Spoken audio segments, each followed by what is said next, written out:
Pour les 5 prochaines années, le Burkina Faso vient de mettre en place une stratégie pour faire face au terrorisme.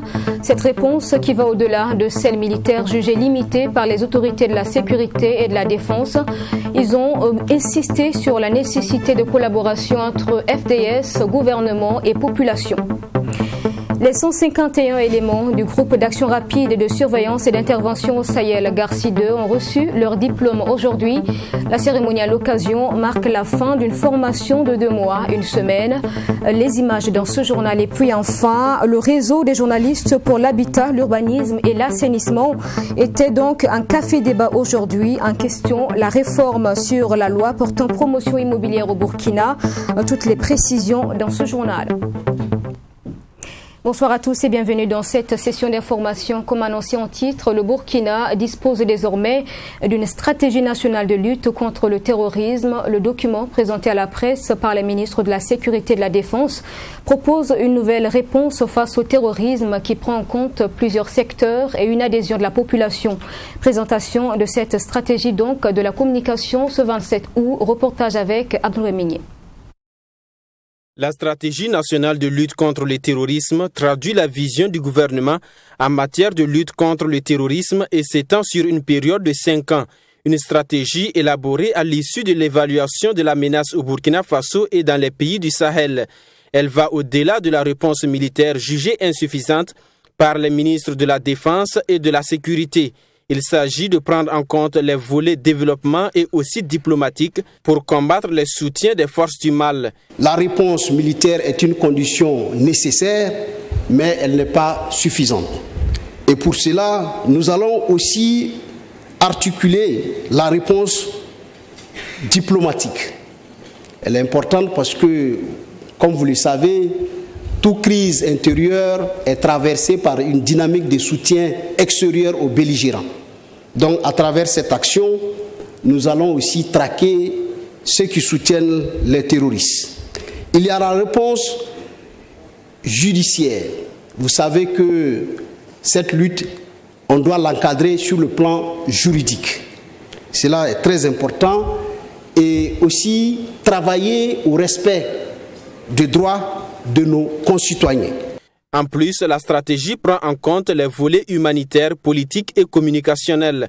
Pour une mise en œuvre réussie de cette stratégie, il faut une entente et une collaboration entre gouvernement, FDS et population. Le nexus trinitaire gouvernement, FDS et population qui nous semble très important pour que nous puissions avoir la confiance des populations. Aussi bien le gouvernement doit travailler pour consolider cette confiance avec les populations, mais aussi les forces de défense et de sécurité doivent travailler à avoir une adhésion totale de la population. Et enfin, le gouvernement et les forces de défense et de sécurité doivent être dans une osmose parfaite pour mener la lutte. Les 2 ministres ont rassuré que la stratégie nationale de lutte contre le terrorisme, à l'image de la stratégie de sécurité de façon générale, est basée sur les forces endogènes. La stratégie dit que d'abord nous comptons sur nous-mêmes, sur nos propres forces. Effectivement, celui qui a évoqué le syndrome Afka l'a fait de manière très pertinente. Vous voyez que lorsque une force étrangère vous aide à le faire, et si vous ne développez pas vos propres capacités et que cette force se retire, eh bien, tout s'effondre. Nous faisons l'option donc de construire nos capacités de manière endogène. Et nous travaillons depuis longtemps sur ce registre, mais en disant que nous ne pouvons pas nous passer de la coopération stratégique. La stratégie nationale de lutte contre le terrorisme offre également la possibilité aux terroristes qui le souhaitent de déposer les armes à travers une structure qui est créée à cet effet. Il y a même eu, par moments, des gens qui voulaient déposer les armes. Mais il n'y avait pas, à l'époque, une structure nationale créée Et donc pour recueillir ces gens et donc travailler à les réinsérer. Et donc maintenant c'est prévu dans la stratégie donc de créer cette structure. Donc tous ceux-là qui se sont trompés, qui veulent donc revenir dans la République, qu'ils aient l'opportunité de le faire, sous certaines conditions. C'est vrai que nous avons aussi une loi qui réprime les actes de terrorisme, mais dans la stratégie, nous avons abordé ces questions-là, pour dire que ce sont des compatriotes. Celui qui veut déposer l'arme, c'est tant mieux. Il ne sert à rien d'aller broyer tous ceux qui ont pris les armes. Pour relever ce défi sécuritaire, les ministres de la Défense et de la Sécurité ont rassuré d'une action coordonnée entre les forces armées nationales et les forces de sécurité intérieure. Ils ont également promis l'amélioration des conditions de vie et de travail des éléments engagés sur le champ des combats. Et à l'occasion de cette sortie, le ministre délégué chargé de la Défense nationale a confié avoir une perception claire de la menace terroriste au Burkina. Il a indexé l'État islamique et le groupe de soutien à l'islam et aux musulmans comme responsables des attaques que subit le Burkina. Des attaques qui profitent aussi aux grands bandits, ajoute-t-il. Le général de brigade Aimé Barthélémy Samporé est au micro de Abdoulaye Migné. Les deux grands groupes qui sont dans notre contexte au Sahel, que vous connaissez très bien, c'est les JINIM, ou GSIM, si vous préférez, et l'EGS, l'État islamique au Grand Sahara. C'est les deux grands groupes qui orchestrent la menace chez nous, qui sont même des groupes rivaux, parfois même qui mènent un combat fratricide entre eux. Voilà donc ces deux grands groupes rivaux, mais qui ont des sous-traitants locaux. Au jour d'aujourd'hui, la majorité des combattants donc, de ces deux grands groupes sont des nationaux. Donc, ils sont en sous-traitance. Il y en a qui le font peut-être par conviction, mais très peu, selon notre analyse. Beaucoup le font par opportunisme. Simplement parce qu'il y en a qui ont des problématiques locales à résoudre, qui trouvent dans les moyens d'action de ces deux groupes d'action, des groupes terroristes, les moyens de résoudre leurs conflits. Et qui fait en sorte qu'il y ait donc une connexion d'intérêts, une collusion d'intérêts entre ces deux groupes, bénéficiant chacun donc de ce que l'autre procure comme avantage. Les terroristes donc se nourrissent donc des gains financiers donc de la criminalité, et les criminels profitent donc de la sanctuarisation des espaces apportés par le groupe terroriste. Donc il y a une collusion d'intérêts. Question toujours en lien avec l'actualité sécuritaire, cérémonie de remise de diplôme des éléments du groupe d'action rapide de surveillance et d'intervention au Sahel Garci 2. Au nombre de 151 et à la suite d'une formation de 9 semaines, ils vont être déployés à Lolo-Nioro, un complément donc de détachement militaire de Touéni, c'est dans la boucle du Mouhoun. D'ailleurs, leur cérémonie de réception de diplôme aujourd'hui a été ponctuée par une démonstration d'exercice antiterroriste. Sanata Séré.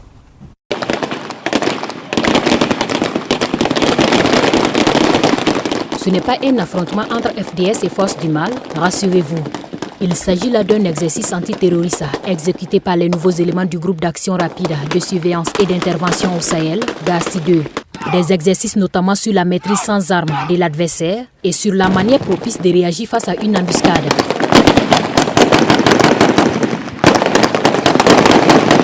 Ces exercices devront permettre à ces forces spéciales constituées uniquement des gendarmes de mener à bien leur mission d'aide et de défense à la population.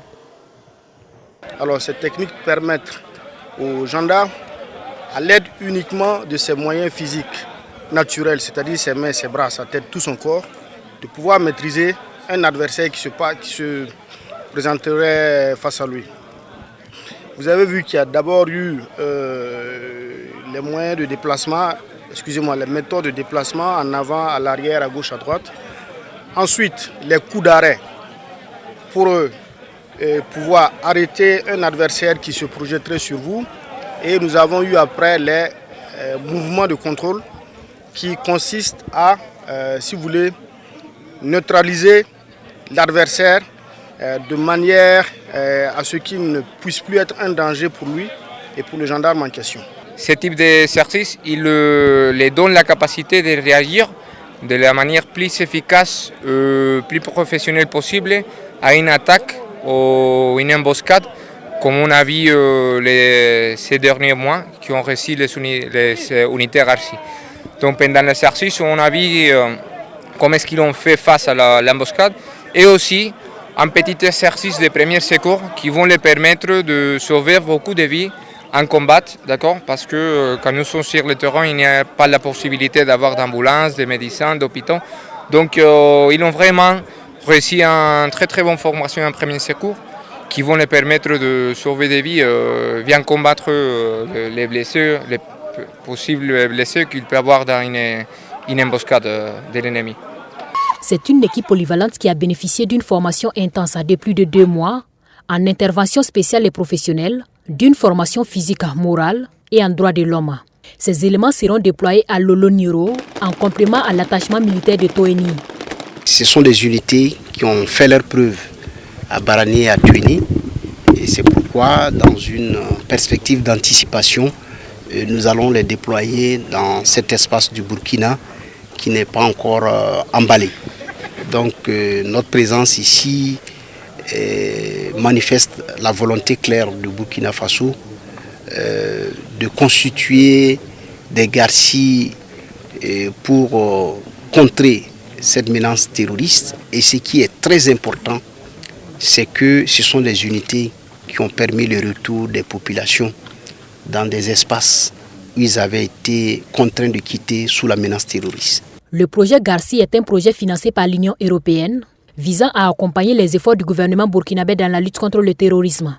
Après une réussite des Garci 1 et 2, le ministre de la Sécurité a émis le souhait de l'État de se projeter dans une 3e phase du projet avec plus d'effectifs.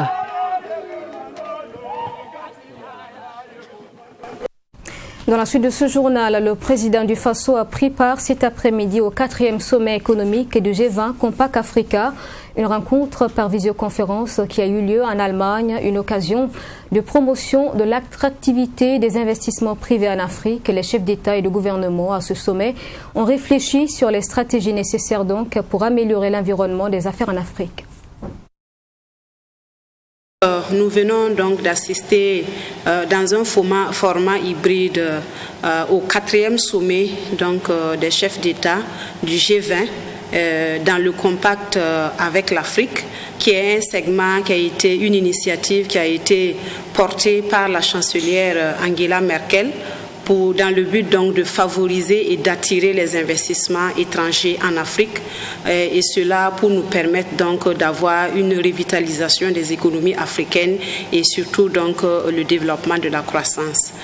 Le Burkina Faso a adhéré à cette initiative en octobre 2018 et déjà nous avons un certain nombre d'investisseurs dans le cadre de cette initiative-là qui sont avec nous sur l'homologation d'un certain nombre de projets prioritaires.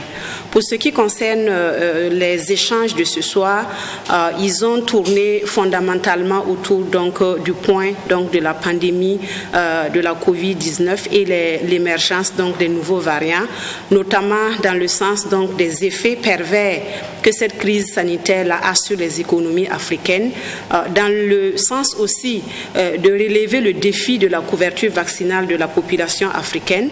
Donc il a été établi que moins de 2% de la population africaine a déjà été vaccinée, alors que de l'autre côté, on est à pratiquement 60 et quelques % de couverture. Donc les chefs d'État ont estimé que c'était une inégalité d'accès qu'il convenait donc de corriger. Les échanges ont aussi porté sur la nécessité d'un transfert de technologie, donc de la production des vaccins de qualité sur le continent, ce qui a été considéré comme étant un gage pour les États africains, donc d'avoir rapidement accès aux vaccins, mais aussi de permettre donc une relance économique véritable. Des propos recueillis par Sanata Serré, je vous en parlais en titre. La question foncière était au centre d'un café-débat cet après-midi, organisé par le réseau des journalistes pour l'habitat, l'urbanisme et l'assainissement. Il a vu la participation du ministère en charge de l'urbanisme donc et de quelques promoteurs immobiliers. La loi 057-2008 en réforme a été expliquée, même si les promoteurs immobiliers restent craintifs. Reportage avec Maxime Jeune-Bambara. Pour ce premier café-débat organisé par le réseau des journalistes pour l'habitat, l'urbanisme et l'assainissement en collaboration avec le ministère de l'Urbanisme, de l'Habitat et de la Ville, tout commence par une mise au point sur l'existence de cette association. Contrairement aussi à ceux qui pensent que le réseau a été suscité par des promoteurs immobiliers, la question est non. C'est une initiative des journalistes et communicateurs qui veulent, à travers le réseau, apporter leur contribution aux questions de logement, aux questions d'habitat et d'urbanisme dans notre pays. Notre objectif, c'est d'accompagner, c'est d'interpeller, c'est de sensibiliser et informer. Nous ne sommes ni pour l'un ni pour l'autre. L'objectif de ce café-débat est donc de discuter à bâton rompu sur les enjeux des réformes de la loi 057 portant promotion immobilière au Burkina Faso.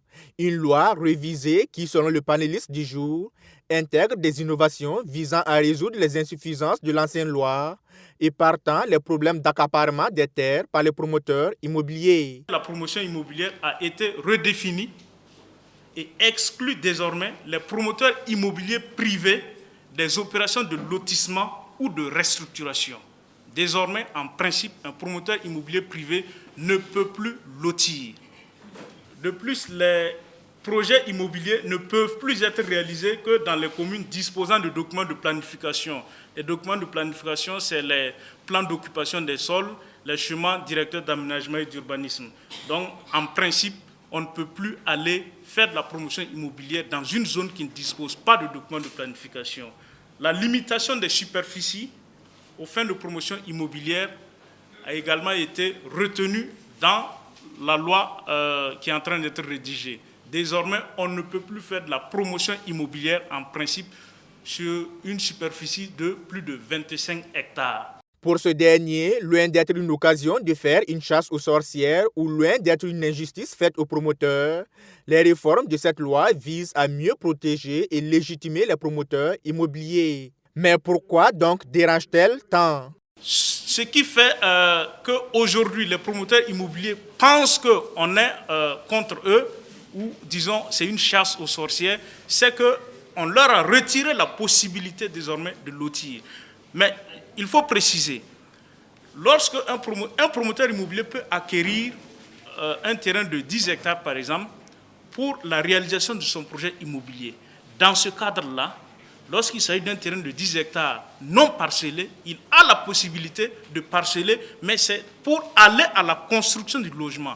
Il ne peut plus parceller et vendre, ce n'est pas possible. Pour le ministre en charge de l'habitat, ce café-débat est salutaire en ce qu'il a permis d'expliquer le bien fondé des réformes de cette loi de 2008, notamment en sa disposition qui dit que l'on peut faire une promotion immobilière et ou foncière. Malheureusement, l'interprétation a été pour nos amis promoteurs immobiliers, bien sûr, d'invoquer cette loi et de faire exclusivement de la promotion foncière, ce qui, in fine, entraîne l'accaparement des terres, au détriment des paysans, au détriment des éleveurs et des autres couches d'acteurs économiques.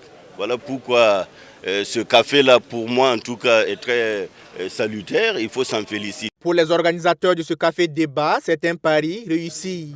Pari réussi non seulement pour la qualité des échanges, mais aussi pour la mobilisation.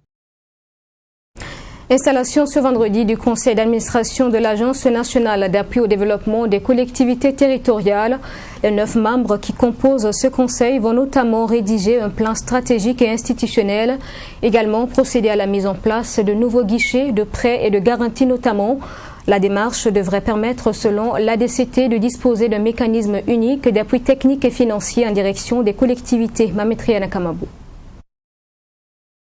Composé de 9 membres, le conseil d'administration de l'Agence nationale d'appui au développement des collectivités territoriales, installé ce vendredi, va élaborer un plan stratégique. Un plan qui lui permettra de mener à bien sa mission. Il va aussi, au cours de son mandat, guider l'Agence nationale d'appui au développement des collectivités territoriales, ADCT, dans la mise en œuvre de nouveaux guichets de financement. Notamment les guichets prêts et garantis.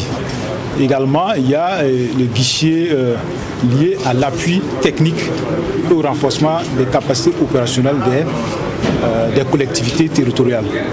Nous devons aussi assez rapidement élaborer les documents opérationnels liés à l'ouverture de ces nouveaux guichets, à savoir les codes de financement et les manuels de procédure. En plus, nous devons élaborer le plan stratégique et institutionnel de la nouvelle structure. Ces missions auront un impact positif sur le financement des collectivités territoriales, à en croire Jean-Noël Savadogo, président du conseil d'administration de cette structure. La 2CT va accompagner les collectivités territoriales à travers l'octroi de prêts et la levée de fonds sur le marché financier. Il faut dire qu'il y aura un élargissement en termes de financement lié aux collectivités territoriales. Donc la nouvelle structure va aller dans le sens de mieux accompagner les collectivités territoriales dans le financement de leur développement, notamment à travers il y a de nouvelles sources de financement, et également accompagner les collectivités territoriales à avoir des prêts, ce qui n'était pas possible dans l'ancienne structure, et également leur offrir des garanties pour emprunter. L'Agence nationale d'appui au développement des collectivités territoriales a pour mission de faciliter l'accès aux collectivités territoriales de subventions, prêts et financements innovants. Il joue également le rôle d'un dispositif d'appui technique au service des collectivités territoriales. La série de rencontres engagées par la nouvelle équipe de la CENI a conduit les membres de l'institution chez le Moro Naba Bango. Également président du Conseil supérieur de la chefferie coutumière, il a invité les différents commissaires de la CENI à l'union malgré leurs origines qui sont différentes et aussi à refermer définitivement la page de la crise qui a précédé leur installation. Le point de la rencontre avec Fatima Tanikima. Ce 27 août 2021, c'est Sa Majesté le Moro Naba Bango qui a accueilli la nouvelle équipe de la Commission électorale nationale indépendante CENI. Élisée Ouedraogo et son équipe disent être venus demander conseil et solliciter l'accompagnement de Sa Majesté dans l'accomplissement de leur mission. Et cela en dépit de toutes les difficultés qui ont miné le processus d'élection du président de la CENI. Je pense que Sa Majesté, comme l'ensemble des acteurs politiques, ont travaillé pour qu'on aboutisse à un compromis. Et cela, évidemment, est tout à son honneur et à l'honneur de l'ensemble de la classe politique qui, par un sursaut patriotique, ont ensemble essayé de taire, évidemment, les divergences qu'il y avait pour essayer de trouver donc, une voie qui nous permette d'avoir une CENI qui soit toujours fonctionnelle et qui assure la continuité du service public d'organisation des élections dans notre pays. Sa Majesté le Moro Naba Bango, tout en saluant cette initiative de la CENI, a traduit sa disponibilité à accompagner ses membres. Il a également exhorté ces derniers à cultiver la cohésion sociale au sein de l'institution. Il a demandé à chacun d'entre nous de se départir de ses origines, qu'elles soient politiques ou qu'elles soient simplement donc religieuses ou de la société civile tout court. Chacun devrait quitter cette eau et entrer pleinement dans les fonctions de commissaire, le commissaire devant être au service de la nation à travers l'organisation des élections. Rappelons que le Moro Naba Bango est le président du Conseil supérieur de la chefferie coutumière. Il fait donc partie de ceux qui désignent des représentants pour composer l'équipe de la CENI. Son dernier candidat qu'il a désigné n'a pas connu l'approbation de l'opposition politique burkinabé, ce qui a entraîné quelques difficultés dans la construction de cette nouvelle équipe de la CENI. Selon le président Élisée Ouedraogo, c'est une histoire qui désormais fait partie du passé. Et puis actualité sportive, le championnat national de handball, la saison 2020-2021 a pris fin ce jeudi. 3 grandes affiches pour la dernière étape de la compétition. AS Sonabi RCB en junior garçon, AS Douane Lonabé HC en senior dame et puis enfin USFA AS Sonabel en senior homme. Les résumés de tout cela avec Yassine Saoudko. Ce sont 4 finales qui ont été servies au public dans l'après-midi de ce jeudi au complexe sportif olympique de Ouagadougou. En junior garçon, l'AS Sonabi prend le dessus sur le RCB par 29 à 25. En junior fille, l'AS Douane s'incline face à l'AS Sonabi sur un score de 33 à 23. La finale senior dame a vu le sacre du club de la Lonabé sur l'AS Douane par 38 à 27. Celle des seniors hommes, très attendue, a mis aux prises l'USFA à l'AS Sonabel. Du jeu, de la combativité, du suspense. Les deux équipes ont offert une rencontre serrée jusqu'à la fin du temps réglementaire avec un score de parité. Il fallait donc recourir aux prolongations 2 fois 5 minutes pour départager les deux formations. L'AS Sonabel saisit sa chance et s'ouvre la voie du titre en battant l'USFA par le score de 30 à 28. Cette finale a connu la présence du ministre des Sports et des Loisirs, Dominique André Nana, et Marie-Laurence Ilboudo, ministre en charge de la femme.